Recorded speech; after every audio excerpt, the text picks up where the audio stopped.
बेटी की परवरिश।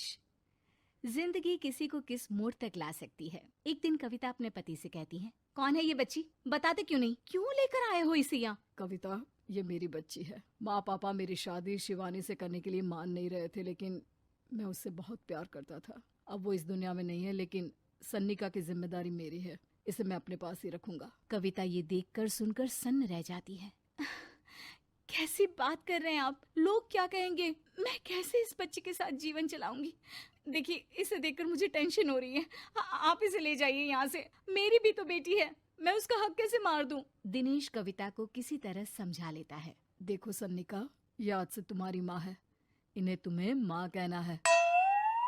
कविता को तो सन्निका को देखना भी गवारा नहीं है, फिर वो उसकी माँ कैसे बन पाती? और शायद दिनेश भी ये हकीकत जानता था। कुछ साल बाद देखिए, अब राधिका बड़ी हो गई है, उसके लिए किसी अच्छे घर का रिश्ता देखिए ना। शादी तो करवानी है ना? हाँ, लेकिन सन्निका उससे बड़ी है, पहले तो उसकी शादी तय करेंगे ना। जमाना जानता है कि वो एक नाजायज लड़की है, कोई उससे शादी क्यों करेगा? वैसे भी आता है क्या उसे, जो कोई उसे अपने घर की बहू बनाएगा? तभी वहाँ सन्निका आ जाती है। पापा, मुझे स्कॉलरशिप मिल गई है, आगे का सारा खर्चा यूनिवर्सिटी वाले उठाएंगे। मैं कल ही वहाँ हॉस्टल में शिफ्ट हो रही हूँ। लो, सुना दिया ना फैसला। अरे अब क्यों शिफ्ट हो रही हो? पहले ही हो जाती शिफ्ट। दुनिया में यूं कॉलिक तो ना होती हमारी। क्या यार कविता, एक तो खुशी की बात है कि लड़की को कुछ आगे बढ़ने पढ़ने का मौका मिल रहा है, लेकिन नहीं, तुमको तो केवल ताना मारना ही आता है। जाकर देखो शिवानी क्या कर रही है। अरे हाँ, मैं शिवानी को दूध देना भूल गई, वो कैसे उठेगी? कविता को ये सुनकर गुस्सा आ जाता है। हाँ हाँ, अपनी किताबों से फुर्सत मिले तब ना। मेरी बेटी ना कुछ खाए ना कुछ पिए, यही तो चाहती हो तुम। सन्निका, जिसने कभी कविता से बात ही नहीं की थी, क्योंकि वो उसे हमेशा कोसती, वो वहां से बिना कुछ कहे निकल जाती है। खाना तो पूरा बन गया, अब जाकर आराम से पैकिंग करती हूँ, कल वक्त से निकल जाऊंगी। देखिए जी, वैसे तो ये लड़की मुझे एक आंख पसंद नहीं, अपने कमरे में पैकिंग कर रही है। अरे मुझसे तो कभी बात भी नहीं करती। आप साफ साफ बोल दीजिए उसे कि घर से जाएगी तो सारा काम कौन करेगा? उसकी माँ।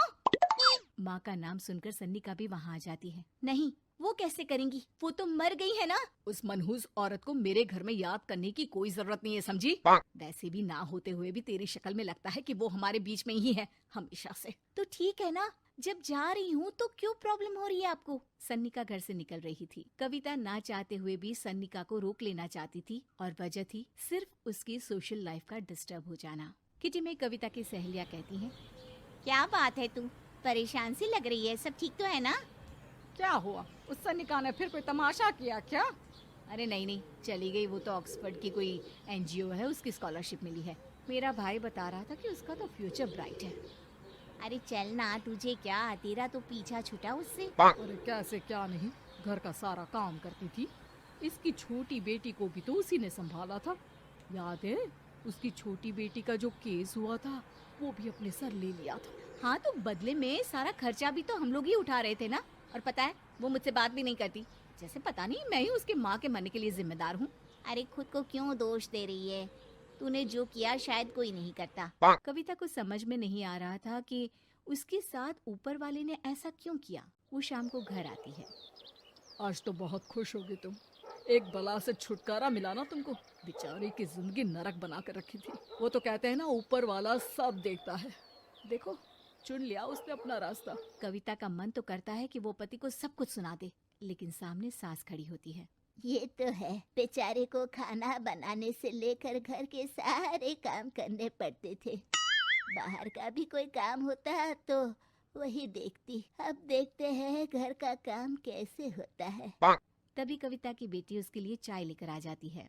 लो माँ चाय। कैसी रही किट्टी? अच्छी थी बेटा, खाने में कुछ बनाया है क्या? हाँ, सन्निका दीदी जैसी ही सब्जी बना दी है, आप रोटी बना लो। और हाँ, कल मैं चली जाऊंगी इलेक्ट्रिक बिल और राशन लाने के लिए। अच्छा अच्छा, पैसे मैं दे दूंगी। सन्नी का कार्ड दे गई है ना? हाँ माँ, एक कार्ड तो देकर गई है। अरे चोर नहीं थी वो, मेरे बेटे का ही खून है। पता नहीं कितना घमंड भरा है इसमें। अरे छोड़ो ना माँ, जिसको जो बनना था वो बन ही जाएगा। अच्छा माँ, कल चलना है उसके कॉलेज में, सभी पेरेंट्स को बुलाया गया है। अब कविता तो जाने से रही, तो हम ही साथ चलते हैं। हाँ बेटा, उस बिन माँ की बेटी का है ही कौन। अब क्या था, कविता का गुस्सा फूट पड़ता है। हाँ, आप लोगों के जैसे तो इंसान नहीं देखे मैंने। अरे मेरे सामने ही अपनी नाजायज बेटी को लाकर बिठा दिया। रोज मैं उसे देखती तो एहसास होता कि कैसे आपने मुझे इतना बड़ा धोखा दिया। जरा सोचिए तो, अगर ऐसा ही कुछ मैंने किया होता तो। अरे रहने दे, क्या नहीं किया तूने उसके बदले में। उस मासूम के साथ क्या क्या करती थी सब जानते हैं हम। अरे छोड़ो ना माँ, ये तो एक बात लेकर बैठ जाती है। चलो सोने चलते हैं। अगले दिन दिनेश और उसकी माँ सन्निका के कॉलेज में जाते हैं। कैसी हो बेटा? मेरा नाम रोशन करना। जरूर पापा। ये ले बेटा, पैसे रख ले। नहीं, वो कविता ने काट दिया है। अरे बेटा, वो माँ है तुम्हारी, उसका नाम क्यों लेती हो? अरे हटाओ भी, क्या ही क्या है उसने इसके लिए, क्यों माँ बोले। तभी वहाँ सन्निका की टीचर आ जाती है। सन्निका की माँ नहीं आई? जी नहीं, वो घर में बेटी है ना, सबका एक साथ आना तो मुमकिन नहीं था। तो उन्हें भेज देते, हम सभी उनसे मिलना चाहते हैं। मानना पड़ेगा, बहुत अच्छी तरह से पाला है उन्होंने अपनी बेटी को। क्या घर का काम, क्या बाहर का, कॉन्फिडेंस तो कूट कूट कर भरा है। पैसे रुपये के लिए भी इसे किसी का मुंह नहीं देखना पड़ता। स्कूली शिक्षा भी लाजवाब है।